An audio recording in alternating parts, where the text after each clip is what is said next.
Hello everyone, welcome to the lecture 45 in the course Diffusion in Solids.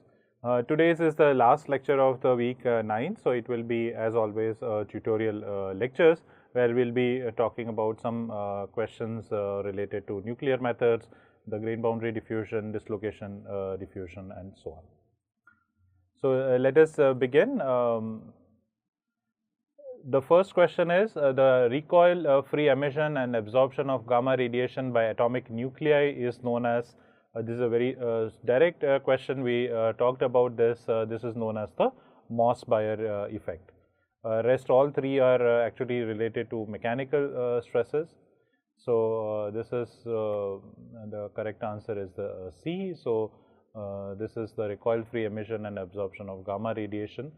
Moss-Bayer effect, where the broadening further we saw that that is caused by the diffusional processes. Question number 2, in which of the kinetic regimes of the grain boundary diffusion the contribution of lattice diffusion cannot be neglected? Whether it's A, B, C or none of the above. So, during the lecture we talked about the schematic of this. So, you have type A, type B and type C. So, you see that in the type A regime the lattice diffusion and the grain boundary diffusion are very comparable. So, you do not get basically a distinct diffusivity, but rather what you get is a effective diffusivity. In type B, the lattice diffusion and the grain boundary diffusion coefficients can be distinctly measured. So, you have a certain contribution from the lattice diffusion and you have a certain contribution from grain boundary diffusion. This can be separated. In the type C, though, you do not have, because it is at such a low temperature and for short annealing times, that the lattice diffusion coefficient is practically absent. So, therefore, in this type C you can directly measure only the grain boundary diffusion coefficient. So, therefore, only in type C the diffusion the contribution of lattice diffusion can be neglected. In type A, in type B we cannot neglect that contribution. So, the correct answers are A and B. Moving ahead to question number 3.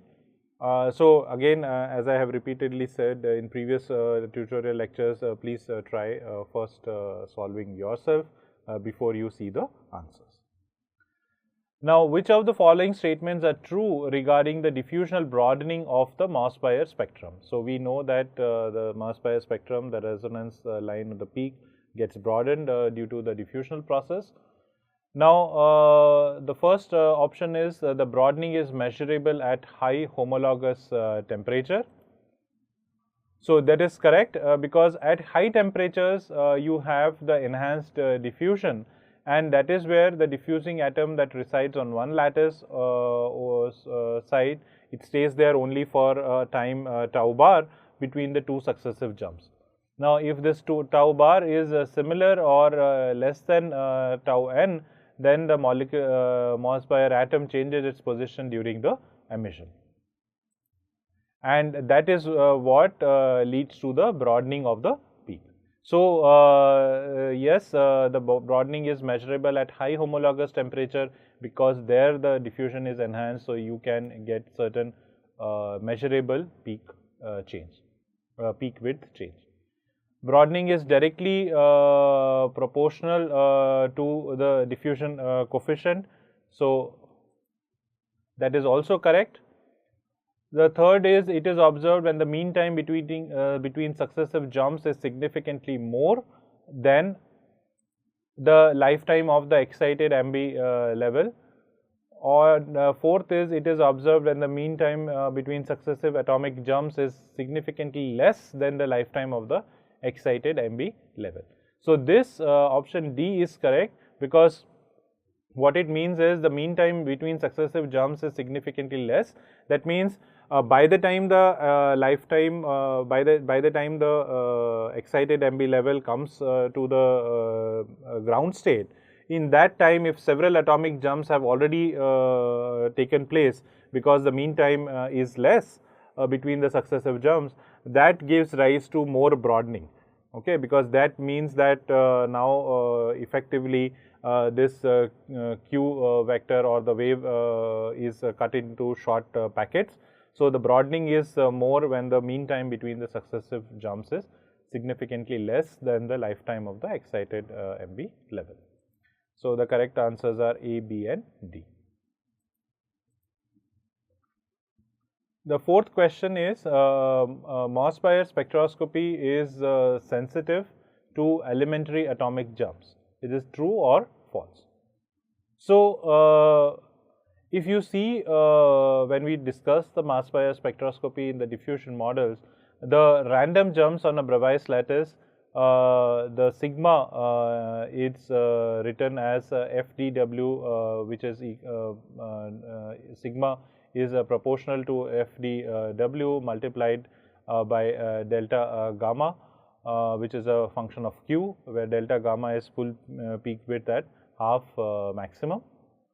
And similarly, you see that further the delta gamma itself is related to is given as 2h bar by tau bar 1 minus summation wj ej, where ej is equal to 1 by nj exponential I q dot r, where r is the displacement vector or the jump vectors and q is the wave vector. So, either you consider the sigma delta gamma, both are dependent on the q and as well as the jump vectors. So, thus the Moss-Bayer spectroscopy is sensitive to the elementary atomic jumps. So, the answer is true. So, because whatever that you are measuring in this peak width is related to the atomic jump vectors, hence the technique is sensitive to atomic elementary atomic jumps. Sorry. So, the question number 5, a neutron gets scattered by two particles at angles pi by 6 and pi by 4, determine the ratio of magnitude of their scattering vectors q. So, scattering vector q is equal to 4 pi by lambda naught into sin theta by 2, and where lambda naught is equal to wavelength of neutrons before scattering, theta is the scattering angle. So, the q1 by q2 will be equal to the ratio of sin theta by 2s, and which gives sin pi by 12 divided by sin pi by 8. So, the ratio comes out to be 0.676. So, that is the answer that you get. Question number 6, which of the following correctly represents the interpretation of Leclerc parameter beta in the context of grain boundary diffusion? So, we saw that in the grain boundary diffusion, in order to analytically solve the equation, we have to introduce the normalized variables, which are psi, eta, beta, delta. So, here this psi is y minus delta by 2 divided by root dt. Eta is equal to z by root dt, beta is delta minus 1 into small delta by 2 root dt is equal to delta, which is also approximately equal to delta dgb by 2d root dt. So, if you see the interpretation of this various parameters, psi is extent of lateral lattice diffusion from grain boundary into the grain. So, it has this factor of y minus delta by 2, which talks about the leakage flux. Eta is the z by root dt, which is the influence of the direct diffusion. Beta, the Leclerc parameter, is a measure of extent to which grain boundary diffusion is enhanced relative to lattice diffusion. So, you see that the delta dgb divided by d root dt comes. So, therefore, it is a measure of the enhancement of grain boundary diffusion relative to lattice diffusion. So, the correct answer in this case is C.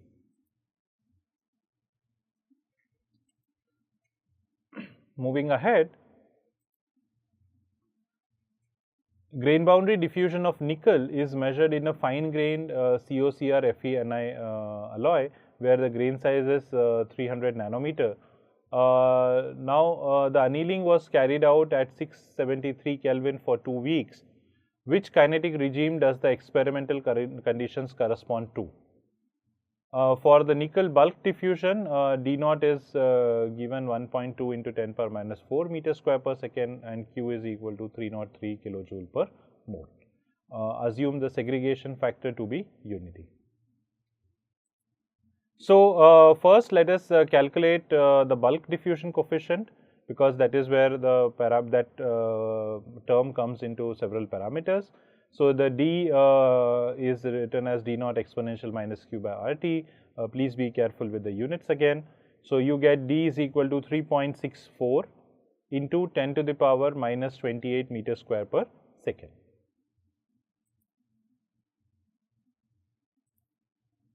So, you calculate the root dt. Again, there is a caution that 2 weeks. So, properly convert this into the seconds by appropriate factors. So, what you get is root dt is equal to 2.09 into 10 power minus 11 meters. Now, usually the grain boundary width is assumed as delta equal to 0.5 nanometer. In questions, if it is not given also, you can assume, as long as some other value is not given. So, 0.5 nanometer is again converted into meters. So, if you see here that root dt is much less than s delta, s is equal to 1. So, therefore, this particular condition corresponds to the C kinetic regime. You can also check the alpha parameter. So, alpha is equal to s delta by 2 root dt. So, alpha you can put this comes out to be 11.9. So, since alpha is greater than 1, this corresponds to the C kinetic regime. So, the correct answer is C here.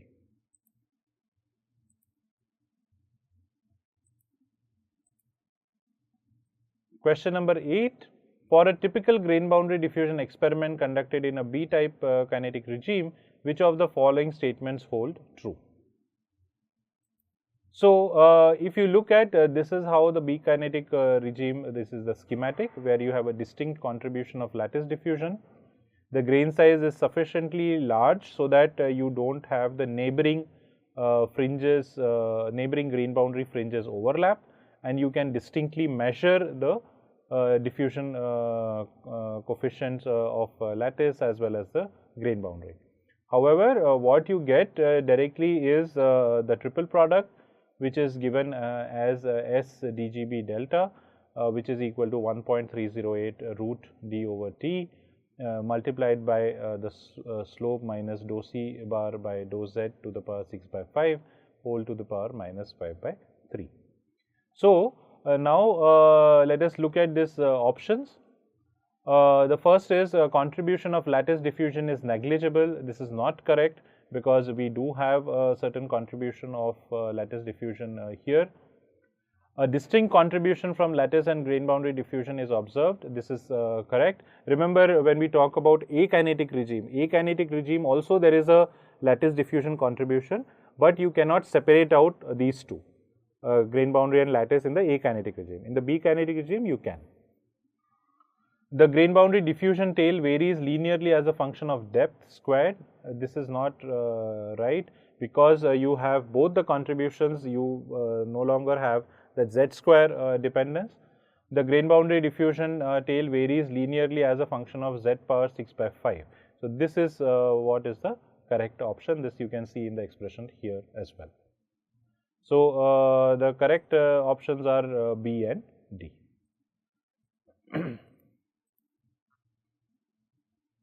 Question number 9. Which of the following quantities increase exponentially as a function of temperature?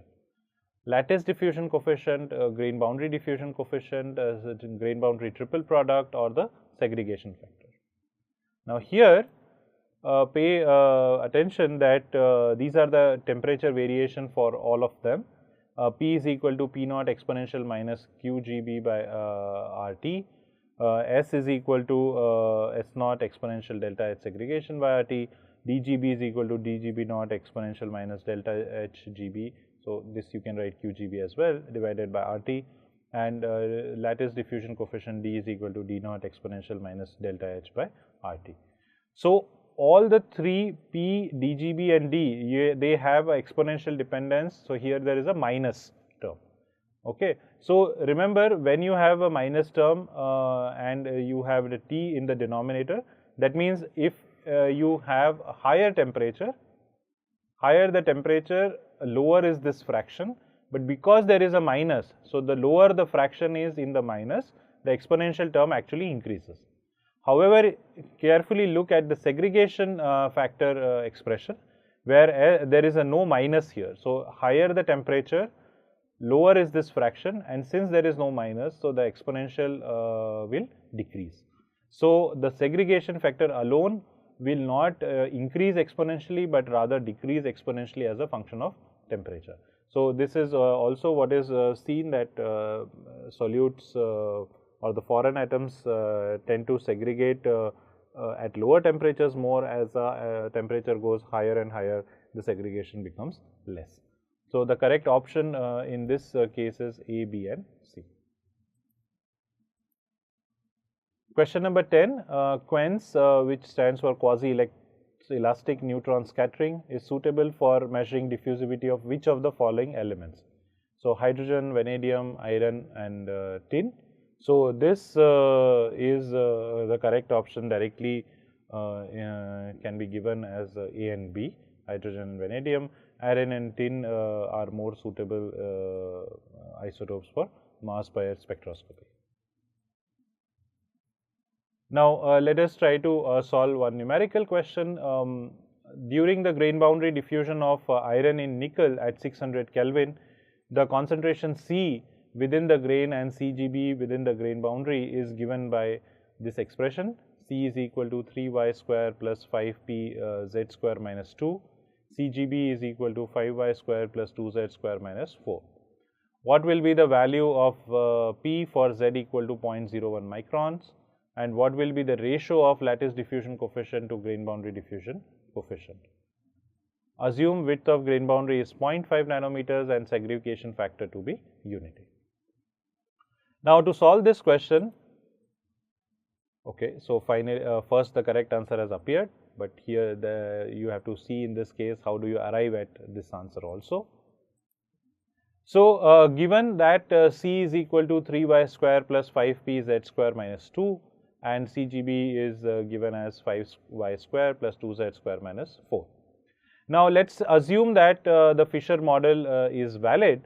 In that case, the boundary conditions demand that C at plus minus delta by 2 comma z comma t should be equal to CGB at plus minus delta by 2 z comma t. So, therefore, if you put this delta by 2 and z in this equation and then equate it, you can rearrange algebraically and then put the value of delta as 0.5 nanometer, z as 0.1 microns, put both the values in same unit. So, in this case what I have done is 0.01 micron means that 10 nanometers. So, I have put the value of z in nanometers. This is important, otherwise you will get a wrong answer. So, then you put the values, the corresponding values, and what you end up is the P is equal to approximately equal to 0.4. Okay. So, this is the first part where you get the value of P by using the boundary condition. So, the second part of this question, that is what will be the ratio of lattice diffusion coefficient to grain boundary diffusion coefficient. I have deliberately left it for you to try it out, and you can cross check the answers among yourself. If you have any doubt, you can ask, but essentially let me tell you the boundary condition that you use here, this is for the concentration. If you use the same boundary condition for the flux, that is the J at plus minus delta by 2 z comma t is equal to J plus minus delta by 2 z comma t, where the J is nothing but minus d dou c by dou y, and in the case of grain boundary it is dGb into dou cGb by dou y. So, using that and some differentiation you should be able to arrive at that value. Question number 12. Refer to the following grain boundary diffusion data of nickel in nickel alloy measured in C kinetic regime. Determine the activation energy and pre-exponential factor P0. Assume grain boundary width to be 0.5 nanometer and segregation factor to be unity. Now, you see here that the data is given in the C kinetic regime, but the activation energy and the pre-exponential factor P0 is asked. Now, P0 in the context of grain boundary diffusion refer to the triple product. So, now how do we determine the P0 from the DGB data? So, what we do is, we know that the triple product P is equal to S delta DGB. So, P is equal to 1 into 0.5 into 10 power minus 9 into DGB. So, therefore, you calculate the value of P first at these temperatures. So, this will be the values of P, and now you can plot the log of P versus 1 over T, because remember P also follows the exponential dependence. P is equal to P0 exponential minus Q by RT. So, if you plot log P versus 1 over T, the slope and the intercept will give you the values of the slope. If you determine, it is coming as minus 10861. So, the Q will be equal to 90.3 kilojoule per mole, and the intercept is, remember, intercept is nothing but log of P0, which is equal to minus 41. So, P0 then we calculated, and it comes out to be 1.5 into 10 power minus 18 meter cube per second. So, with this, we will go to the last question, which is a pure metal undergoes thermomechanical processing, which leads to increasing the dislocation density by 100 times and increases the average dislocation diameter by √2 times. What will be the ratio of dislocation contribution to self diffusion for this metal before and after the thermomechanical processing? So, we have seen this when we talked about the dislocation contribution, that dislocation contribution to diffusion is proportional to pi a square rho d, where a is the dislocation diameter and rho d is the dislocation density. So, the ratio of dislocation contribution before and after is equal to a square into rho d before divided by a square into rho d after, and the data is given. So, you can put, and the answer will be 1 by 200. Okay, so this is the correct answer. So, with this we end this tutorial lecture. Please try out the problem and do try out the question number 11, the part B, and you can check among yourself the answers, or you can also cross check by putting it in the forum. Thank you.